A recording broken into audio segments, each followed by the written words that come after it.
Hello and welcome everyone to this week's episode of the podcast. This week is very exciting because we have a brand new free course for you guys. And it's a really, really good course. So I would definitely recommend you guys go and sign up. But we're going to be sharing a bit about the course and some tips from the course. So the course teacher is the wonderful Laura Jayne from Small Dog Silver. Welcome, Laura. Hi, Jess. Yes, lovely to have you. So Laura has been on the podcast a bunch of times. She teaches the Foundation in Silver Jewelry course that we run for beginners, but she's also taught another free course for us, which was out last year, which is making a domed locket. And she's done loads of stuff with us, so she's an awesome part of the team. But this course has the catchy title of Make a Silver Convertible Brooch Pendant. I had to write that one down because there's a lot in there.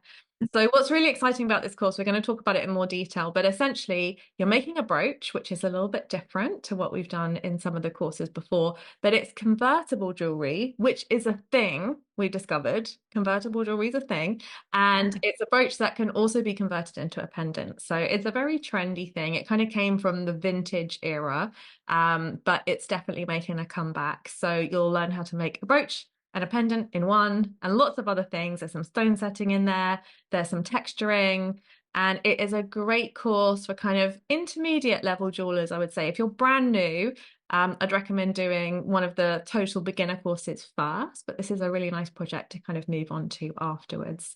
So Laura, just before we get into the tips and sharing more about the course, do you just want to share a little bit about yourself for anybody who's not met you before? Yeah, sure. So my name's Laura Jayne. My business is Small Dog Silver.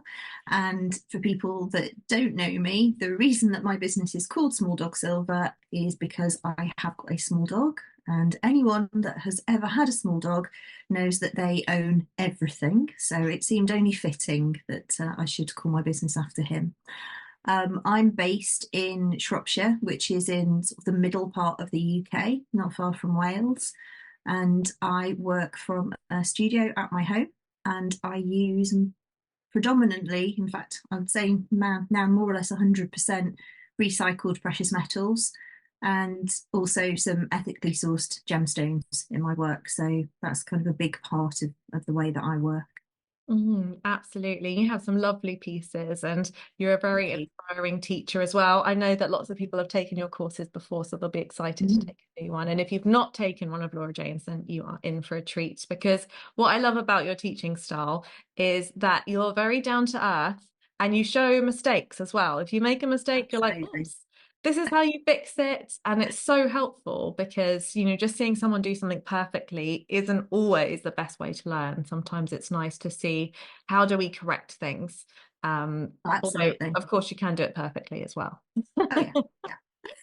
Yeah. Brilliant. Okay, so the title for today's podcast is 5 things that you're going to learn on this free course because we thought we can pick out, there's some really good tips and information in here, but we can share some of them with you guys on the podcast today. And if you do want to go ahead and sign up for the course, we'll make sure the link is in the show notes as well, and it will be on the homepage of the Jewelers Academy website.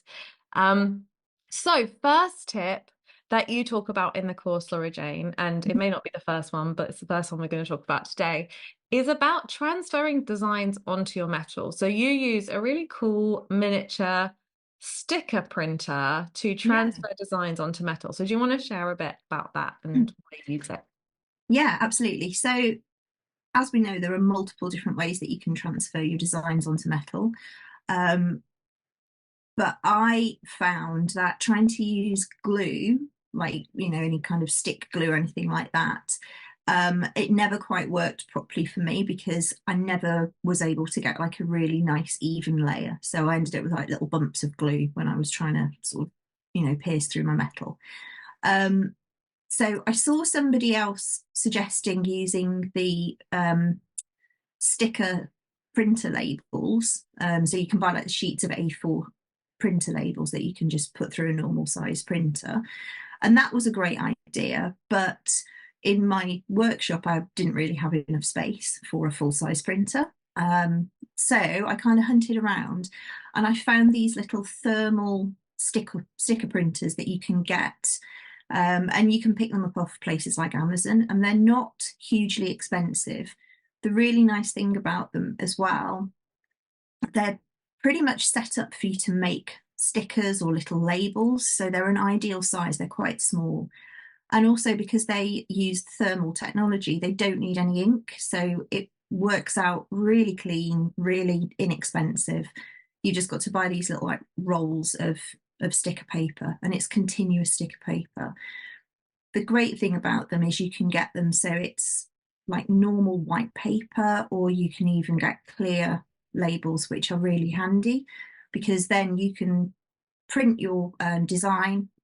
Normally, there's an app that will connect to your phone. You just select your design, print it, and then, especially with the transparent ones, you can then see the best place to put it onto your piece. So, if you've pre-textured a piece of metal and you want to find, the really nice bit of texture, you can use this transparent label and kind of just look at it, look through, find your desired texture, and then, put your transfer down. And then obviously you just use it like a normal transfer and you just pierce around it. So it's really good. The other thing I found is that you don't have that problem with perhaps if you've drawn it on with a Sharpie or if you've scribed it, you sometimes with ink, you're kind of rubbing it off as you're turning the metal. And sometimes if you've just scribed it, it can be quite difficult to see because the metal's shiny and your scribe line is also shiny. And normally you've got a light source, so it becomes quite tricky. So yeah, these little thermal label printers, absolutely brilliant. Absolutely. And I remember when you got yours out, I thought, oh, that's genius. Because I've been transferring designs by printing them on a normal printer and using Pritt Stick for years. Yeah, This is really cool. And it's one of those things, it just makes everything very neat, very easy.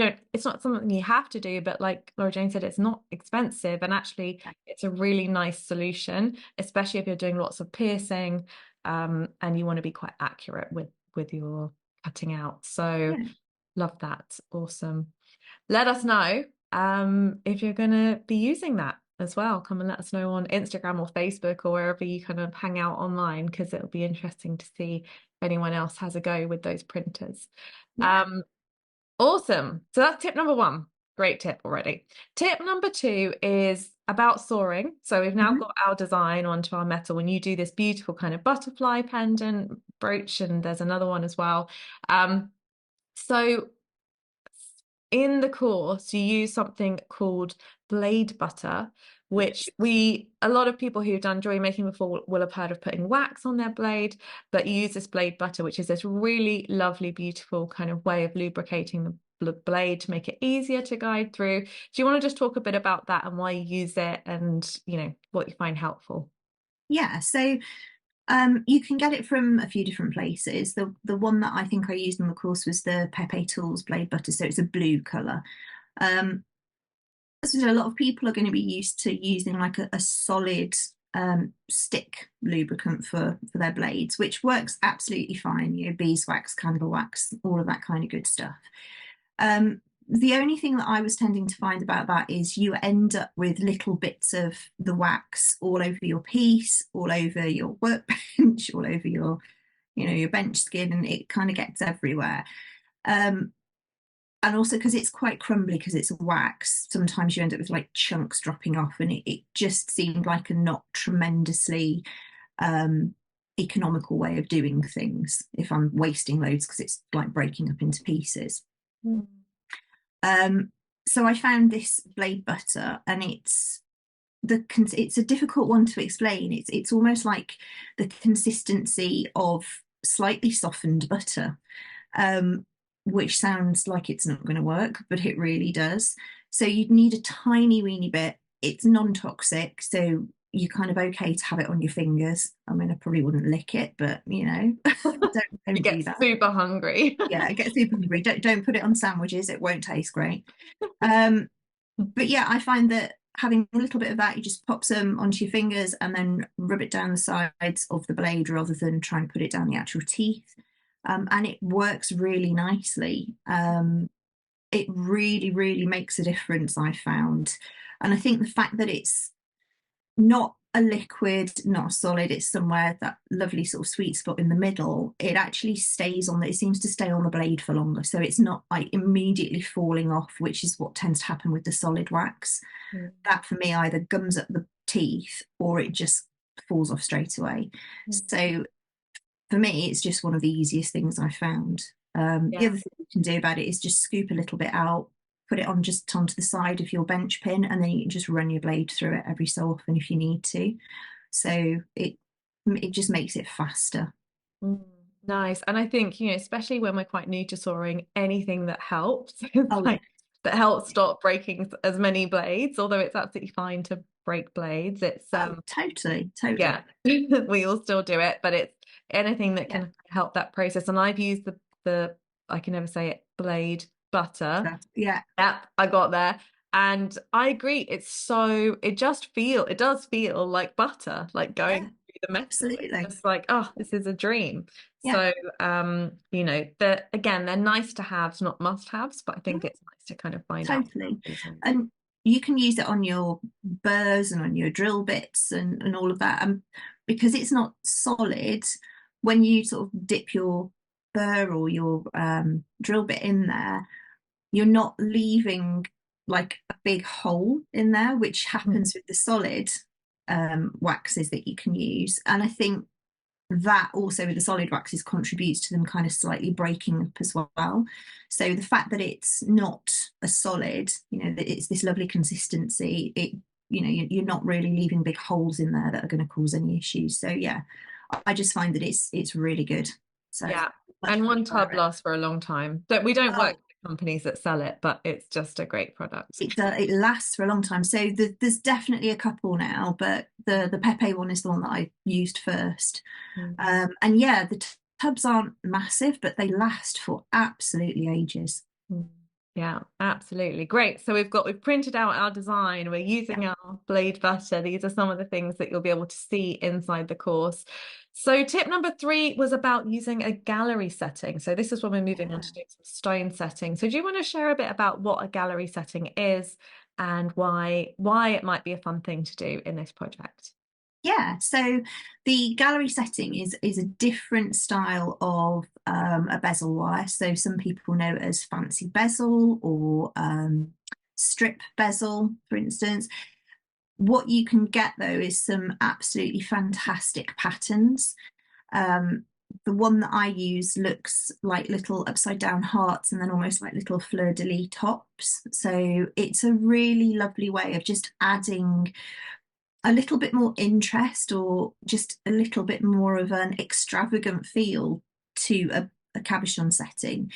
Bezel setting is such a beautiful, simplistic setting. It really shows the stone off. But sometimes you just want that little bit extra. And yeah, using gallery setting is a brilliant way of doing it. Mm. So most of the suppliers, most of the big bullion suppliers will have different types of gallery wire, gallery setting, and you can really go to town. There are some incredibly intricate ones. So yeah, you can really, really have some fun with them.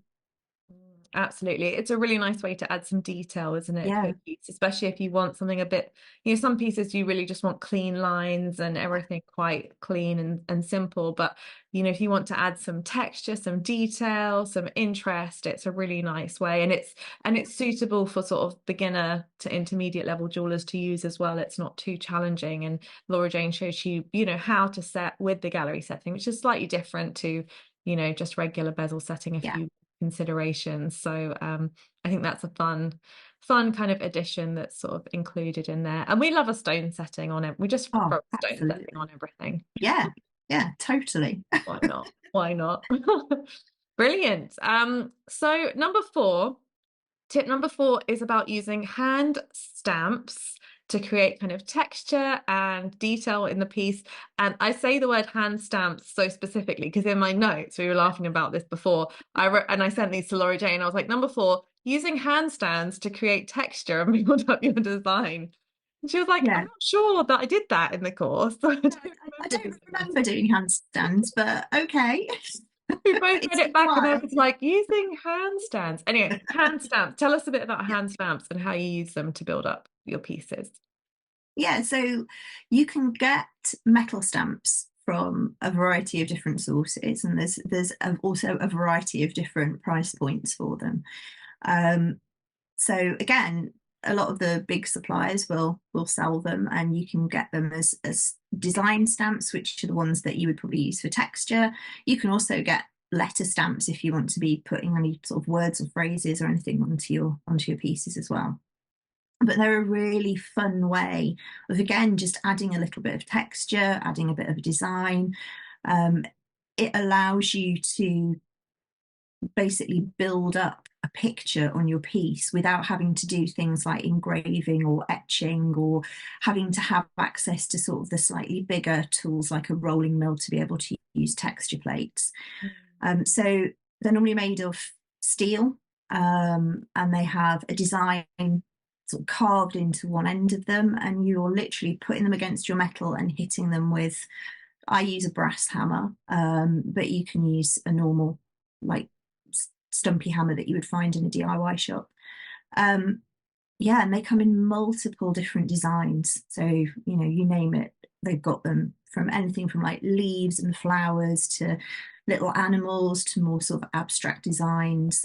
So yeah, they're just a really lovely way of just, again, adding a little bit more interest to the piece. And I think in this one with the butterfly, I've added like a celestial theme to it. So it's got some crescent moons pierced out in it, but then there's little stars scattered across the wings as well, and they were all done with metal stamps. Mm, So I love yeah, that. And I love using them. yeah, absolutely. They look great in the project, and then you also use them in the domed pendant course from last year. So if anyone's Yes.